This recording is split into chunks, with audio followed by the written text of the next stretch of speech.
नमस्कार फ्रेंड्स, यदि आप टूल मैन्युफैक्चरर हैं, हैंड टूल मैन्युफैक्चरर हैं, तो ये वीडियो आपके लिए है।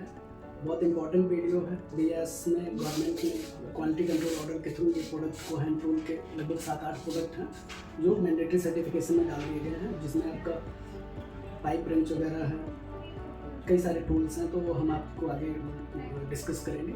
तो जो भी आप इंडस्ट्रियल टूल्स बनाते हैं, आप ये मैन्युफैक्चरर हैं, तो आपके लिए इंपॉर्टेंट वीडियो है। इस वीडियो में हम डिस्कस करेंगे क्वालिटी कंट्रोल ऑर्डर के बारे में, फिर इसमें बीएस के बारे में बात करेंगे। बीएस के अंदर जो आईएसआई प्रोसेस होता है, जो लाइसेंस लेने का प्रोसेस है, उसकी बात करेंगे। टाइम ड्यूरेशन की बात करेंगे, लाइसेंस की वैलिडिटी क्या होगी, एक्सपेंसेस क्या होंगे और कितने टाइम में लाइसेंस आपको मिल जाएगा। ये सारी बातें हम इस वीडियो में करेंगे। स्टार्ट करते हैं। मेरा नाम प्रमोद जायसवाल है, Indus India testing and research private limited का फाउंडर हूँ।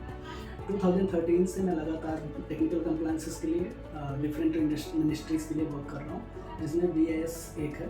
बीएस में कई सारे स्कोप हैं, जिसमें आईएसआई सर्टिफिकेशन के अंदर ये जो वीडियो हम बना रहे हैं, ये आईएसआई के लिए है। तो सबसे पहले बात करते हैं क्वालिटी कंट्रोल ऑर्डर का। बेसिकली क्वालिटी कंट्रोल ऑर्डर जो भी कंसर्न मिनिस्ट्री होती है, जिस मिनिस्ट्री के अंदर आपका पर्टिकुलर प्रोडक्ट आता है, जैसे टूल्स आता है मिनिस्ट्री ऑफ कॉमर्स में, तो वो कंसर्न मिनिस्ट्री यदि उनको लगता है कि प्रोडक्ट कंज्यूमर के लिए, कस्टमर के लिए इसकी क्वालिटी इम्पॉर्टेंट है, तो क्वालिटी कंट्रोल ऑर्डर के थ्रू उसको मैंडेटरी सर्टिफिकेशन में पुट करती है। तो अभी आपका प्रोडक्ट है मिनिस्ट्री ऑफ कॉमर्स के अंदर आता है, और जो लेटेस्ट गाइडलाइन है वो 17 सितंबर 2024, मतलब अभी ये गाइडलाइन आई हुई है। और इस गाइडलाइन के अंदर आपका जो प्रोडक्ट है वो मैं प्रोडक्ट बता दूं सबसे पहले तो हैंड टूल्स में IS 4123 है, चैन पाइप रेंच। दूसरा प्रोडक्ट है IS 4508 open ended slogging wrench, जिसको स्पैनर कहते हैं। थर्ड स्टैंडर्ड है IS 4509 ring slogging wrench spanner. और फोर्थ स्टैंडर्ड है IS 6149 single ended open jaw adjustable wrench. Sixth standard है 2028 ओपन जॉ रेंच स्पैनर।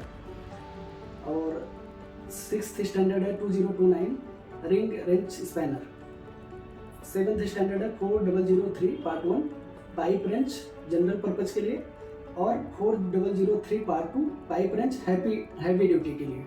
और लास्ट स्टैंडर्ड है IS 3650 जो कम्बिनेशन साइड कटिंग पिलर्स के लिए है। तो टोटल ये लगभग 8 स्टैंडर्ड्स हैं जो मैंडेटरी सर्टिफिकेशन के अंदर डाल दिए गए हैं।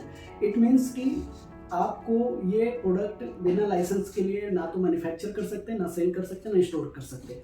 तो अब ये कब से ये डेट, इम्प्लीमेंटेशन की डेट क्या है, हम उस पर बात कर लेते हैं। तो ये क्वालिटी कंट्रोल ऑर्डर इम्प्लीमेंट होगा लार्ज स्केल इंडस्ट्री या फॉरेन मैन्युफैक्चरर के लिए 17 मार्च 2025, लगभग 6 महीने बाद ये इम्प्लीमेंट होगा। स्मॉल इंडस्ट्रीज, मीडियम इंटरप्राइजेस के लिए 17 जून 2025, लगभग आपका 9 महीने बाद इम्प्लीमेंट होगा। और माइक्रो इंटरप्राइजेस के लिए, जो बहुत छोटी इंडस्ट्रीज हैं, उनके लिए ये 17 सितंबर 2025, लगभग 1 साल बाद ये इम्प्लीमेंट होगा। तो ये डेट नोट कर लें। लार्ज स्केल और फॉरेन मैन्युफैक्चरर जो एक्सपोर्ट करते हैं इंडिया में, उनके लिए 17 मार्च 2025 लास्ट डेट है। इसके बाद आप ना तो सेल कर सकते हैं, ना स्टोर कर सकते हैं, ना प्रोडक्शन कर सकते हैं, तो आपको लाइसेंस लेना मैंडेटरी हो जाएगा। अब बात करते हैं कि क्वालिटी कंट्रोल ऑर्डर आ गया, ये बीएस मैंडेटरी सर्टिफिकेशन के अंदर आ गया, तो इसको लाइसेंस मिलेगा कहाँ से, प्रोसेस क्या होगा। तो जो लाइसेंस देने वाली बॉडी है, जो इन्फोर्समेंट बॉडी है, वो ब्यूरो ऑफ इंडियन स्टैंडर्ड है, BIS है। BIS एक national standard body of India है जो थर्ड पार्टी एश्योरेंस का वर्क करती है कंज्यूमर एंड मैन्युफैक्चरर के बीच में। और BIS की जो मेजर एक्टिविटीज़ हैं, standard formulation, training, testing, audit work and certification, ये एक्टिविटीज़ हैं जो BIS मेजरली परफॉर्म करती है। अब आपको लाइसेंस मिलेगा कैसे, या ISI का लाइसेंस लेने की प्रोसेस क्या है। तो सबसे पहले तो हम एलिजिबल कौन है। कई लोगों का क्वेश्चन होता है कि सर हम तो ट्रेडर हैं, क्या हम लाइसेंस ले सकते हैं? नहीं ले सकते। इसमें जब भी एलिजिबिलिटी की बात होती है, BIS लाइसेंस सिर्फ मैन्युफैक्चरर को देता है। और यदि आप मैन्युफैक्चरर, चाहे आप इंडिया में बैठे हो चाहे फॉरेन में बैठे हो, सिर्फ मैन्युफैक्चरर को लाइसेंस मिलेगा। इंपोर्टर को या ट्रेडर को ये लाइसेंस नहीं मिलता है, सिर्फ मैन्युफैक्चरर अप्लाई कर सकते हैं, उनके पास मैन्युफैक्चरिंग फैसिलिटी होनी चाहिए। सेकेंड, जो भी एप्लीकेंट हैं उनके पास टेस्टिंग फैसिलिटी होनी चाहिए क्वालिटी कंट्रोल के लिए। अभी स्मॉल एमएसएमई कंपनीज जो डोमेस्टिक मैन्युफैक्चरर एमएसएमई यूनिट है वो टेस्टिंग बाहर से भी करा सकते हैं। यदि लैबोरेटरी में कॉस्ट ज़्यादा आ रही है इंस्टॉल करने में तो बाहर से टेस्टिंग की परमिशन ले सकते हैं, एग्रीमेंट कर सकते हैं लैबोरेटरी के साथ, बट टेस्टिंग फैसिलिटी होना ज़रूरी है। अब हम बात करते हैं कि यदि आप एलिजिबल हैं, आपके पास टेस्टिंग फैसिलिटी है, मैन्युफैक्चरिंग फैसिलिटी है, तो अब आपको प्रोडक्ट एप्लीकेशन लगाने के लिए सबसे पहले तो अपने प्रोडक्ट को आइडेंटिफाई करना पड़ेगा। जैसे मैंने 8 स्टैंडर्ड बताया, उनमें से आपका क्या प्रोडक्ट है, आपको सबसे पहले वो आइडेंटिफाई करना पड़ेगा। सेकंड, आपको स्कोप को आइडेंटिफाई करना पड़ेगा। लेट्स एग्जांपल के लिए कि आपका जो टूल है उसमें एक ही स्टैंडर्ड के अंदर कई सारी वैरायटी होगी। वो डिपेंड करती है, कई बार साइज़ के ऊपर भी डिपेंड करती है वैरायटी, कई बार मटेरियल के ऊपर डिपेंड करती है। तो आपको अपने स्कोप को आइडेंटिफाई करना है कि आप पर्टिकुलर स्टैंडर्ड में क्या क्या आप बनाते हैं, कौन कौन सी वैरायटी बनाते हैं। उसके लिए टेक्निकल सपोर्ट भी आप ले सकते हैं, हमारी टीम आपको हेल्प करेगी। थर्ड, आपको लैब इंस्टॉलेशन में क्या इक्विपमेंट लगेंगे, क्या उनका एक्यूरेसी होना चाहिए, टेक्निकल एस्पेक्ट क्या होना चाहिए इक्विपमेंट का, वो भी आपको वेरीफाई करके लैब इंस्टॉल करने हैं, सो दैट कि आप जब एप्लीकेशन लगाएं तो आपकी ऑडिट में कोई प्रॉब्लम ना आए। क्योंकि आपका यदि इक्विपमेंट प्रॉपर नहीं होगा तो एप्लीकेशन आपकी ऑडिट के टाइम में प्रॉब्लम आएगी। अब बात करते हैं प्रोसेस की। तो बेसिकली ISI लाइसेंस लेने के लिए जो फर्स्ट प्रोसेस है वो डॉक्यूमेंटेशन है। डॉक्यूमेंटेशन में टेक्निकल डॉक्यूमेंट है जिसमें लिस्ट ऑफ मशीनरी है, इक्विपमेंट है, रॉ मटेरियल टेस्ट सर्टिफिकेट है, क्वालिटी कंट्रोल पर्सन कॉम्पिटेंसी है, layout, location, material test certificate. Non technical document में प्रीमाइसेस डॉक्यूमेंट है, GST है, MOA, पार्टनरशिप डीड, उद्यम की कॉपी, MSME जिससे आपको डिस्काउंट भी मिलता है। यदि आप माइक्रो कंपनीज हैं तो आपको 80% का डिस्काउंट है एनुअल फी में। ऑनर्स के पैन कार्ड, आधार कार्ड। यदि आप फॉरेन मैन्युफैक्चरर हैं तो आपको एक ऑथराइज इंडियन रिप्रेजेंटेटिव अपॉइंट करना होगा, वो आपका इंपोर्टर भी हो सकता है। तो उसके आपका ऑथराइज इंडियन रिप्रेजेंटेटिव के डॉक्यूमेंट हमें चाहिए होंगे, तो उसकी ID और एक उसका कंपनी का रजिस्ट्रेशन डॉक्यूमेंट, साथ में आपका फॉरेन मैन्युफैक्चरर का बिजनेस लाइसेंस और स्कोप ऑफ मैन्युफैक्चरिंग यदि ISO वगैरह है उसकी कॉपी चाहिए। सेकेंड स्टेप होता है applicant sample testing. Applicant sample testing ये डोमेस्टिक मैन्युफैक्चरर के लिए है, फॉरेन मैन्युफैक्चरर के लिए नहीं है। सैंपल टेस्टिंग होगी और उसके बाद थर्ड स्टेप में आपकी एप्लीकेशन सबमिट होगी रिपोर्ट के साथ। फॉरेन मैन्युफैक्चरर का without report in house testing के बेस पे एप्लीकेशन सबमिट होगी। फोर्थ में आपका एप्लीकेशन स्क्रूटनी होगा, BS ऑफिसर उसको स्क्रूटनी करेंगे। यदि फाइल में कोई प्रॉब्लम है, मेजर प्रॉब्लम है तो क्लोज कर दी जाएगी, लेकिन यदि कोई प्रॉब्लम ऐसी नहीं है तो आपकी एप्लीकेशन ऑडिट के लिए प्रोसेस होगी। देन फिफ्थ स्टेप में एक साइंटिस्ट लेवल के ऑफिसर आपकी फैक्ट्री विजिट करेंगे होल डे के लिए। वो फैक्ट्री की लोकेशन वेरीफाई करते हैं, रॉ मटेरियल से लेकर फिनिश गुड के जितने भी टेक्निकल एस्पेक्ट होते हैं, रॉ मटेरियल से रिलेटेड, मैन्युफैक्चरिंग से रिलेटेड, टेस्टिंग से रिलेटेड, एवरीथिंग वेरीफाई करेंगे, प्रोडक्ट को असेसमेंट करेंगे।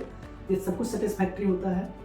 देन वो ऑडिट के बाद एक सैंपल सील करते हैं वेरिफिकेशन के लिए। सिक्स्थ स्टेप में आपका सैंपल, यदि आप डोमेस्टिक मैन्युफैक्चरर हैं, आपने एप्लीकेंट सैंपल टेस्ट कराया है तो आपकी ऑडिट के बाद इमीडिएटली लाइसेंस 4-5 दिन में मिल जाएगा। लेकिन यदि आप फॉरेन मैन्युफैक्चरर हैं तो आपका सैंपल टेस्टिंग के लिए जो BIS सील्ड सैंपल है वो टेस्टिंग के लिए जाएगा। रिपोर्ट आने के बाद जब पास होगी रिपोर्ट तब आपको लाइसेंस मिलता है। तो ये बेसिक प्रोसेस है।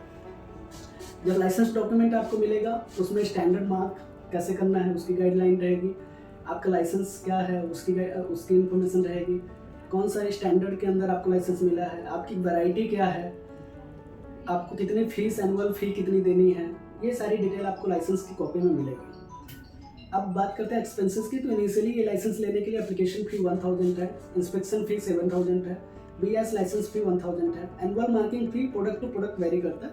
इसमें 8 प्रोडक्ट है, हर प्रोडक्ट की अपनी अपनी अलग अलग फीस होगी, तो आप उसके लिए आप हमारा सपोर्ट ले सकते हैं, हम आपको हेल्प करेंगे। सैंपल टेस्टिंग चार्जेस भी डिपेंड करता है आपकी प्रोडक्ट के ऊपर एंड लेबोरेटरी के ऊपर। तो ये at the time of submission of testing और एप्लीकेशन आपकी जो भी अवेलेबल लैब है तो उसके बेसिस पे कौन सी लैब अवेलेबल है और क्या हमारी वैरायटी है उस पर टेस्टिंग डिपेंड करेगा, तो उसके लिए भी आप सपोर्ट ले सकते हैं। तो ये बेसिक एक्सपेंसेस हैं। अब बात करते हैं वैलिडिटी की। तो इनिशियली ये लाइसेंस 1 साल के लिए वैलिड होता है एंड सेकेंड ईयर ऑनवर्ड आप डोमेस्टिक मैन्युफैक्चरर 5 ईयर तक के लिए रिन्यू कर सकते हैं। फॉरेन मैन्युफैक्चरर को 1 साल के लिए ही रिन्यूअल का ऑप्शन है अभी, मे भी फ्यूचर में चेंज हो सकता है, बट अभी तो गवर्नमेंट 1 साल के लिए अलाउ कर रही है। टाइम ड्यूरेशन की बात करें, डोमेस्टिक मैन्युफैक्चरर 40 से 60 दिन बहुत होता है लाइसेंस मिलने के लिए, डिपेंड करता है। कभी कभी टेस्टिंग में रश ज़्यादा होगा तो टेस्टिंग टाइम ज़्यादा लग जाता है, तो मतलब 45 से 50 दिन में तो हो ही जाता है लाइसेंस। लेकिन एक फॉरेन मैन्युफैक्चरर है तो आपको 4 से 6 महीने का टाइम लगेगा सेम लाइसेंस को लेने के लिए। तो उम्मीद है कि ये वीडियो काफ़ी इन्फॉर्मेटिव लगी होगी।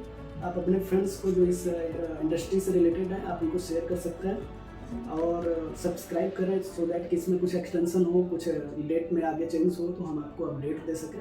Thank you so much.